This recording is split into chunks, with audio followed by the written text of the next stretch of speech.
자, 이번에는 울산으로 한번 가보도록 하겠습니다. 화력발전소 붕괴 사고가 발생한 지 오늘로 엿새째지만 매몰된 실종자들은 여전히 찾지 못하고 있는 상태입니다. 이런 가운데 방금 전에요. 주변 보일러 타워에 대한 폭파 해체 작업이 이루어졌다는 소식이 들어왔네요. 네, 영상 보면서 설명을 드리겠습니다.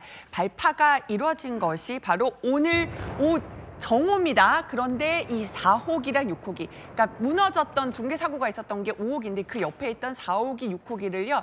발파를 거의 동시에 진행을 한 건데 자, 바다 쪽으로 순간적으로 넘어졌습니다. 예. 성공적으로 발파됐다는 얘기가 나오는 이유는요. 우리 실종자들 지금 5호기 쪽에 있을 확률이 높잖아요. 그러니까 5호기 쪽으로 가지 않고 방향을 바다 쪽으로 유도해서 지금 두 번 만에 140kg의 폭약을 써서 두 번 만에 폭파가 완료된 상황입니다. 그러니까 지금 구조 작업이 이루어지고 있는 상황에서 저렇게 옆에 있던 타워를 폭파 해체해야 될 정도로 지금 그만큼 수색 작업이 어려움을 겪고 있다는 거죠. 네, 그렇습니다. 불과 한 30여 미터를 두고 이제 양측에 이 두 개의 건물 타워들이 서 있었고 또 이 두 타워 역시도 사실은 언제 무너지더라도 이상하지 않을 정도로 이제 불안한 상황이었기 때문에 결국 이 점이 이 해당 5호기에 대한 수색 작업을 더디게 하는 중요한 원인 중에 하나였습니다. 그렇기 때문에 지금 이 양쪽에 있는 이 타워를 먼저 철거하는 것이 앞으로 수색 과정에 있어서 훨씬 더 필요하다, 안정적으로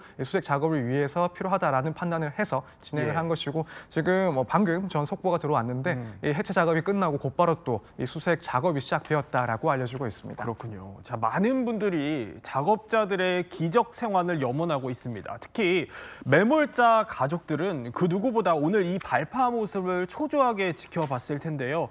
또 사고 원인 규명 역시 반드시 짚고 넘어가야 할 과제입니다.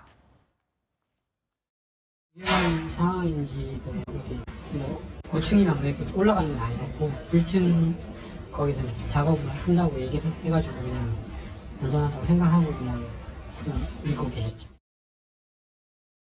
자, 최성희 평론가, 지금 혹시 사고 원인은 지금까지 좀 밝혀진 게 어떻게 나오고 있죠? 밝혀진 건 없는데 저희가 합리적으로 추정해 볼 수 있는 게 있습니다. 당초 계획서에서는 조금 전에도 보셨겠지만 저렇게 지금 큰 높이의 건물을 부술 때는 안전성이 담보된 상황에서는 밑을 폭파해가지고 한 번에 내려가는 이른바 탑다운 방식으로 쓰러뜨리는 게 가능한데 안전장치가 담보되지 않은 상태에서는 사람이 위에 올라가서 또 위부터 하나하나 이렇게 이제 정리하면서 내려가서 최종적으로 건물이 이제 내려가는 게 이게 맞는 방식인데 설계도에도 그렇게 돼 있는데 실제 작업은 그렇게 반대로 진행됐다는 거죠. 그래요? 그러다 보니까 이게 계획과는 다르게 이게 한 거 아니냐 이런 의혹들이 지금 나오고 있는 상황이어서 지금도 화면으로 보시면 정확히 아시겠지만 저게 아무도 주변에 이제 그 정비가 된 상태에서는 한 방에 밑을 가격해서 쓰러뜨리면 되는데 저게 안 된 상태에 작업자들이 있다 그러면은 위에서부터 하나하나 철거하는 게 맞는데 그 방식대로 되지 않았던 것이 가장 큰 원인이 아닌가라고 분석은 나오지만